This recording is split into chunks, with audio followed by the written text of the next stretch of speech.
UP number 1 है, किसानों का पेमेंट नहीं देने में नंबर 1 है, किसानों के बिजली के बिल महंगे करने में नंबर 1 है, बच्चियों के बलात्कार में नंबर 1 है, अपराधियों को पुलिस से पीट करके छुड़ा के ले जाने में नंबर 1 है, और महिलाओं का चीरहरण करने में नंबर 1 है, और ऑक्सीमीटर खरीदने का घोटाला, अरे राम के नाम पे जमीन खरीदने का घोटाला। और क्या करेंगे? जिसने भगवान को नहीं बख्शा वो इस इंसान को क्या बख्शेगा? हरिंदर जी, कल योगी जी ने जो भाषण दिया उसमें केवल अच्छे काम गिनाए। आप एक तरफ कहते हो अच्छे काम नहीं गिनाए, वो तो कल गिनवा दिए ना आप सारे। बताओ कौन सा था? मैंने तो सुना नहीं। कुछ सवाल बताओ, उसका जवाब दूंगा। कौन सा अच्छा काम किया? योगी जी ने ये भी कहा है कि कोरोना काल में ना तो कोई भुखमरी से मरा है, ना कोई ऑक्सीजन से मरा है, और हमने सबको बचाया है। कौन सा बचाया? बताओ। तो योगी जी से पूछो, जब कोरोना काल में पूरा भारत तड़प रहा था, जब उत्तर प्रदेश में चीख पुकार मची हुई थी, योगी जी कहाँ थे? बंगाल में। बताएं कि शमशान घाटों में लाइन कैसे लग रही थी लाशों की। बताएं गंगा में जो लाशों की लाशें बह रही थी, गंगा के किनारे जो हिंदुओं का कब्रिस्तान बना था, और उसे छिपाने के लिए फिर कफन चोरी भी कराया गया। बताए ना। वहीं योगी जी ने कल एक और अच्छा काम किसानों का गिनवाया कि हमने चीनी मिलें जो है वो स्टार्ट कराई हैं। कौन सी कराई है? उसका नाम और पूछ लेना, कौन सी कराई है? 103 चीनी मिलें। कौन सी 103 बंद पड़ी थी? फेंकने में तो सद लगता है मोदी से भी लंबी लंबी फेंक रहा, झूठ बोल रहा है। 103 कौन सी मिलें ने चालू कराई है? बताए। पश्चिमी उत्तर प्रदेश की सारी मिलें चल रही थी, हमें तो पता नहीं कौन सी चलाई है। या तो नाम गिनाए। यूपी घूमना जाना चाहता है। कोई भारत का नागरिक या विदेशी उत्तर प्रदेश आना नहीं चाहता। वो तो आप कह रहे हो ना। हाँ, क्योंकि जब हम लोग जाते हैं कहीं तो छुपाना पड़ता है कि हम उत्तर प्रदेश से हैं। वो पहले था। अरे आज तो क्योंकि जिधर भी जाओ, किसी भी प्रदेश में जाओ, वे पूछते हैं कहाँ से आए। अगर उत्तर प्रदेश से कह दिया तो कहते हैं इनसे चौकस रहो, ये छोटी छोटी बच्चियों के रेप करने वाले प्रदेश का है, ये जो है महिलाओं का चीरहरण करने वाले प्रदेश से है, ये गुंडों के प्रदेश से है, जहाँ अपराधियों को पीटकर अपराधियों को छुड़ाने के लिए पुलिस को पीटते हैं, ये उस प्रदेश से है। ये तो पहले होता था, अब तो उद्धव ठाकरे भी चुप हो गया। कौन? अब तो उद्धव ठाकरे भी चुप हो गया। अरे यार, पहले की कब की बता रहे हो? हाथरस बीजेपी के कांड है, उन्नाव बीजेपी के कांड है, चिन्मयानंद बीजेपी का कांड है, लखीमपुर खीरी में महिला का चीरहरण हुआ, वो किसके राज में? अरे ये तो ताजी घटनाएं बता रहा हूँ। कानपुर में या बरेली में शायद बीजेपी के गुंडे, बीजेपी के पदाधिकारी, अपराधी जो 25,000 का अपराधी है, पुलिस को पीटकर पुलिस से छुड़ा करके ले गए। अरे बलिया चले जाओ, अरे गाजियाबाद आ जाओ, कौन से जिले का बताऊं? और जिस दिन इस अपराध पे मेरे से बात करनी हो बता देना, मैं सबको लिख के ले आऊंगा। बहुत ज्यादा बोलने लगे था, इलेक्शन का टाइम है, यूएपीए तैयार है। तो क्या हो? यो यूएपीए क्या हो? यूएपीए क्या हो? यूएपीए धारा तो जन धारा तो कितनी बहती है, कोई गंगा की धारा है, कोई यमुना की धारा है, ऐसी तो बहती है। फिर से एक बार कहा है कि गन्ने का सबसे ज्यादा भुगतान हमारी सरकार में किया गया है। ज्यादा की बात नहीं, हम ज्यादा की नहीं, क्या हमारे गन्ना जितना हमने डाला उससे ज्यादा दिया इन्होंने? अरे हमारा कर्जा है। विधानसभा में ये सब बोला, आप उस पर सवाल। हाँ तो झूठ बोलने का काम है। ये बताए कि गन्ने का जो पेमेंट है 12,000 करोड़ रुपए, वो कब देगा? पहले 2-2 साल में नहीं मिलते थे, अब तो सारे भुगतान हो गए। पहले 3 महीने से ज्यादा का किसान का पेमेंट नहीं रुकता था। तो उन्होंने तो कहा कि 2010 से इतना गन्ना का पेमेंट बचा हुआ था, हमने पेमेंट कराया। तो 2010 से दिया है। 2010 में मायावती की सरकार थी, उसके बाद एक दूसरी अखिलेश की सरकार बनी, 5 और 2 7 और 4 11 साल में भी जो मुख्यमंत्री किसानों के गन्ने का बकाये का भुगतान न कर सका हो, उसे प्रदेश का मुख्यमंत्री रहने का कोई अधिकार नहीं है। कर दिया ना योगी जी ने। तो दिया ना। अरे उसकी बात कर, जो 12,000 करोड़ है वो भी हो जाएगा। कब हो जाएगा? 1 साल हो गया। बताओ तो, इस मुख्यमंत्री से पूछ के बताओ।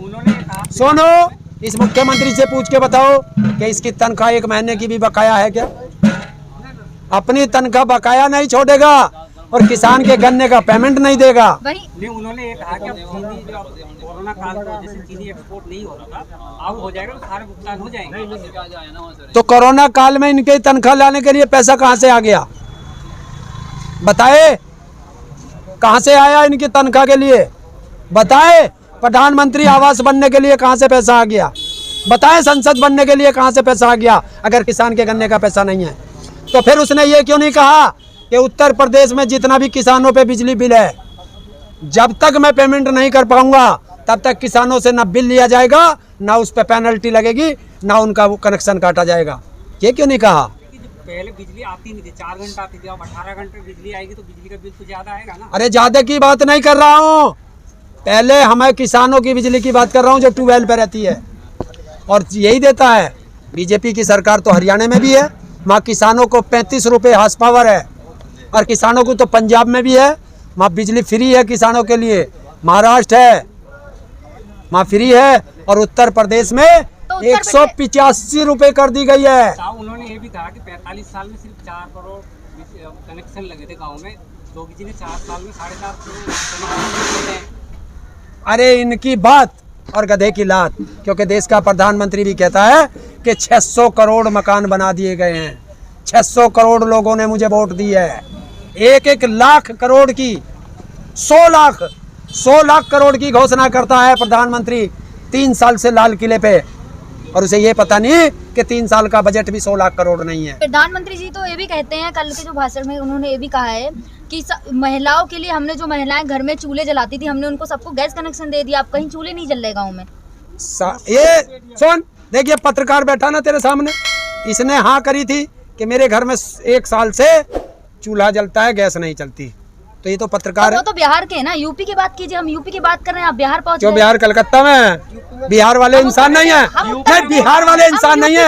हम मैं पूछता हूँ, बिहार वाले इंसान नहीं है, लेकिन वो यूपी के तो नहीं है ना। नंबर 1 है, बिहार नंबर 1 नहीं है। हाँ यूपी नंबर 1 है। हाँ तो हम यूपी किस की बात चीज में? कर रहे हैं, हम अरे यूपी की बात कर रहे हैं। यूपी नंबर 1 है, किसानों का पेमेंट नहीं देने में नंबर 1 है, किसानों के बिजली के बिल महंगे करने में नंबर 1 है, बच्चों के बलात्कार में नंबर 1 है, अपराधियों को पुलिस से पीट करके छुड़ा के ले जाने में नंबर 1 है, और महिलाओं का चीरहरण करने में नंबर 1 है, और भारत के जितने अपराधी बीजेपी में है उसमें नंबर 1 है। बताओ कौन से में नंबर 1 है? जब जगह के नाम बदले जाएंगे प्रदेश का, देश का विनाश होगा। क्योंकि सुन, जब प्रदेश इस नाम बदला जाएगा तो वहाँ के जितने भी रेवेन्यू के कागज हैं सब में नाम बदला जाएगा, वे कागज दोबारा बनेंगे। वहाँ प्रदेश के टैक्स का पैसा लगेगा, सब हॉस्पिटल और जितने भी जो भी चीज़ है उत्तर प्रदेश सरकार की, सब पे नाम चेंज होगा, बोर्ड सब बनेंगे, तो सब चीज़ पे पैसा लगेगा। इससे कोई विकास नहीं होगा। अगर उस पैसे से हॉस्पिटल बनाते, बच्चों के लिए स्कूल बनाते तो विकास होता। कहा ना, जो अफगानिस्तान के समर्थक अफगानिस्तान से ज्यादा भारत में है, तो मतलब लेके आ गए ना एंगल। तो अफगानिस्तान से ज्यादा समर्थक भारत में है, तो हाँ तालिबान के समर्थक है ना। बताए देश का प्रधानमंत्री 2018 से तालिबान से गुप्त मीटिंग क्या कर रहा था? तो तालिबान से गुप्त मीटिंग करो तुम, उनके रिश्तेदारी निभाओ तुम, और देश की जनता को धोखा देते हो। अरे पाइप खरीदने का घोटाला, ऑक्सीमीटर खरीदने का घोटाला, अरे राम के नाम पे जमीन खरीदने का घोटाला। और क्या करेंगे? जिसने भगवान को नहीं बख्शा वो इस इंसान को क्या बख्शेगा? सरकार ने थोड़ी ना घोटाला किया, वो तो पर्सनल प्राइवेट था। कौन कह रहा? योगी ने किया। अरे योगी ने किया। जब उस जमीन का सर्किल रेट 5 करोड़ 80 लाख रुपए था, उस जमीन का 2 करोड़ में बैनामा कैसे हो गया? तो भैया उसका बाकी जो स्टाम्प चोरी की गई है वो किसने की? और योगी के पास फाइल गई और योगी ने क्लीन चिट दी। तो बताओ योगी को कितना हिस्सा आया? क्लीन चिट तो है, तभी तो क्यों दी? जब उसमें कोई घोटाला क्यों नहीं हुआ? 5 करोड़ 80 लाख रुपए की जमीन का बैनामा 2 करोड़ में हुआ, तो रेवेन्यू की चोरी हुई, स्टाम्प की चोरी हुई, और स्टाम्प की चोरी उत्तर प्रदेश सरकार की चोरी है। और कौन करा रहा? उत्तर प्रदेश का मुख्यमंत्री। जब उसके पास फाइल आई थी इस चीज को तो देखता कि ये रेवेन्यू चोरी हुआ है, क्लीन चिट दे कैसे दी? इसका मतलब चोर चोर मौसेरे भाई हैं सारे।